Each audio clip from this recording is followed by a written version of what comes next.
Okay, wait, don't go anywhere. What I'm about to tell you is what probably you have not been told anywhere.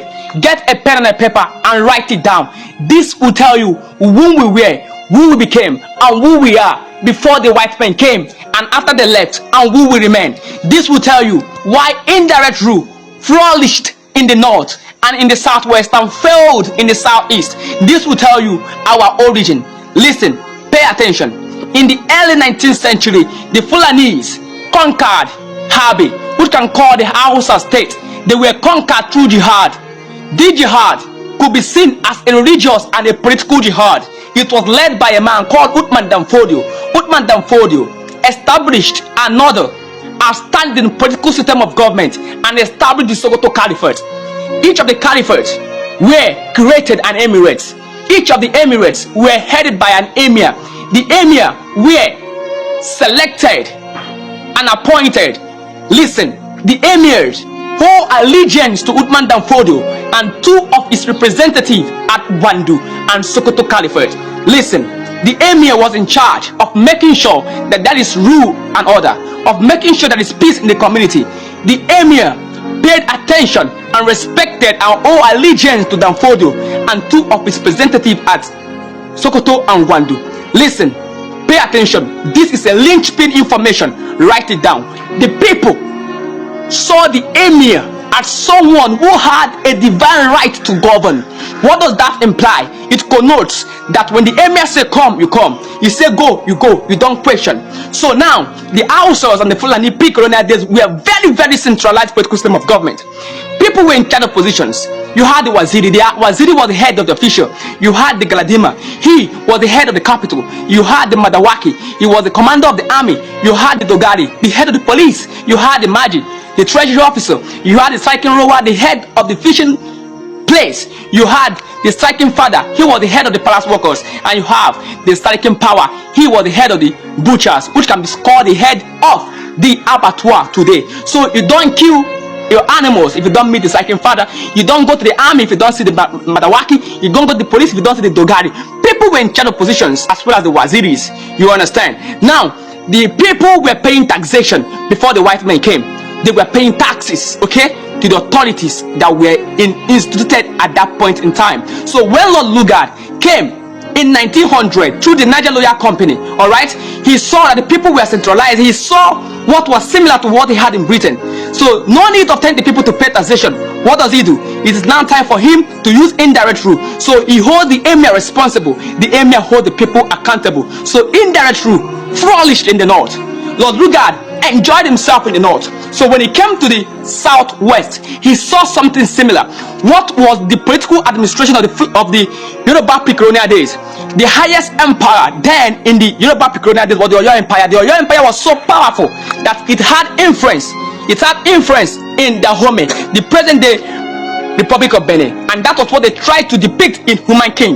Okay, now how was the political leadership of the Yoruba pre-colonial days? The Yoruba pre-colonial days, their laughing was there, all right, and then you had the seven hereditary kingmakers who were called the Oyo Mercies, and you had the Ora Onakakanfo, the head of the army, and then you had the Ogboni confraternity. So the Yoruba pre-colonial days was also politically centralized because they were checks and balance. The Oyo Mercy checkmate the exercises of the Alafin, and the Ogboni fraternity checkmate the exercises of the Oyo Mercies. So it was centralized. So the people were paying tribute to the Alafin. History claimed that the Alafin was seen only once in a year. Okay, so you see, Lord Lugard also enjoyed himself in the West. So let's go to the Igbo pre-colonial days. The Igbo pre-colonial administration was never centralized. It was a regimented political system of government, meaning that power and authority was shared among the people. All right. The Igbo society was called an Akifedial society,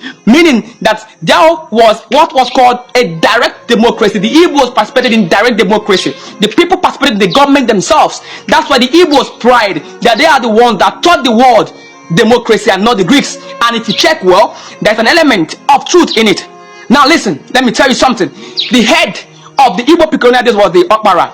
The Okpara. Now you had the Ofo title holders and also title holders. You had the 8th grade, which were like the army, and you had the Umuada. The Igbos are always giving voice to women. So don't mind anybody saying the Igbos don't respect women. And now listen, Each family had an or 4 title holders.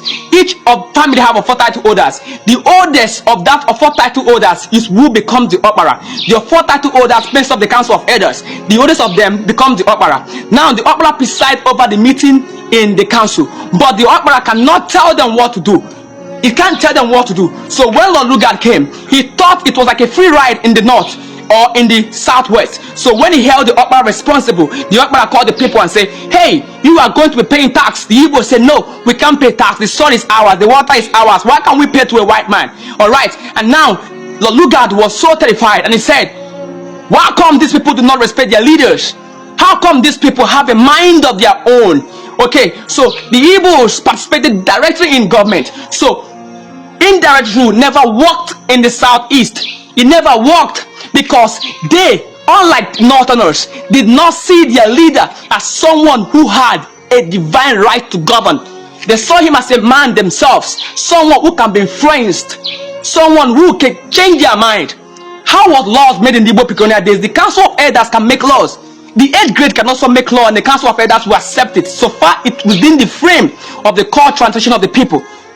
Do you understand? So now, Lord Lugard could not enjoy themselves. That is why Aba women riot still remain one of the highest riots in West Africa, because these people were able to revolt, and that was why the white men never liked them. They never enjoyed them, because these people dared to say, no, we will not be subdued. Listen, I am not trying to present any ethnic group to be more superior or inferior to another. I am telling you what was factual and how it was before.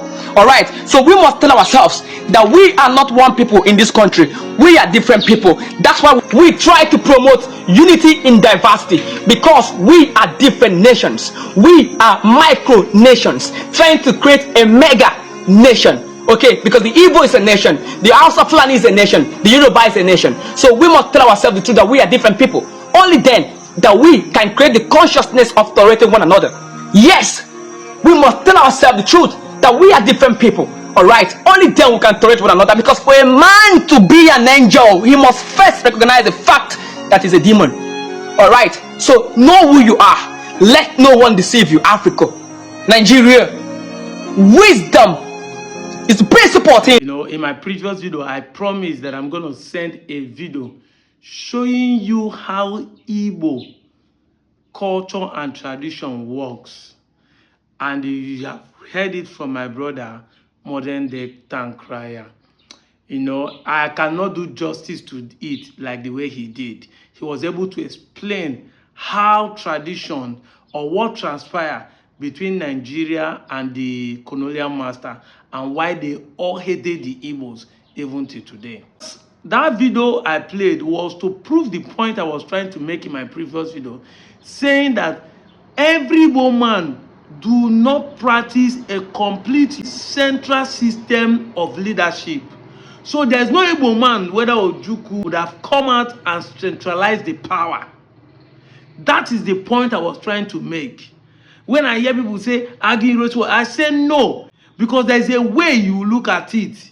You understand what he's trying to do. But to further prove to you that Aguyi did not do it, look at the degree 34 of Aguyi. I'm going to post it here. You can pause and read it. 15 pages of the unity degree 34.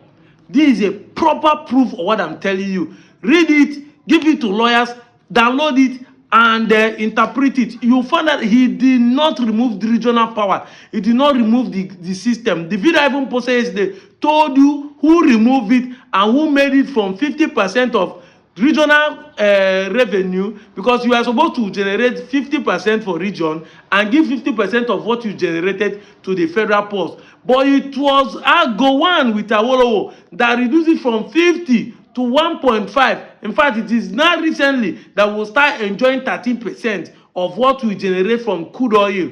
But remember, before then, it was palm oil and coal that Eastern region were doing, but they still want to be taking only 1.5 and giving them 28.5.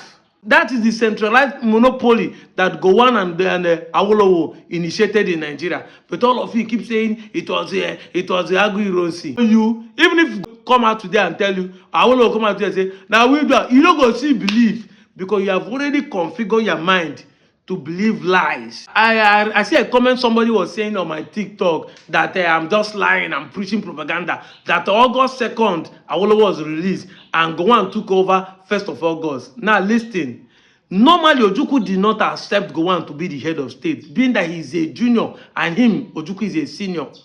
So when Gowon took over, Ojukwu had a mission to release Awolowo the next day, send him to Lagos with a plan that if he got there, he will become the premier of the Western region, while him, Ojukwu, will become the premier of Eastern region. That is it. So that two of them will now form a coalition to withhold the Northern region, which is already causing the menace by killing the 30,000 Igbos after in the second counter coup of July 1966. But Awolowo will get there, decided to bargain with Gowon, choose to become a minister of finance under the federating Nigeria instead of becoming the premier or governor of the Western region. All these things is there. This is not allegation because they say allegedly. These things are verifiable. But una no go do am. Even when they show you proof, you still come here carry headache because you just hate Igbos. I'm out of here, Joe.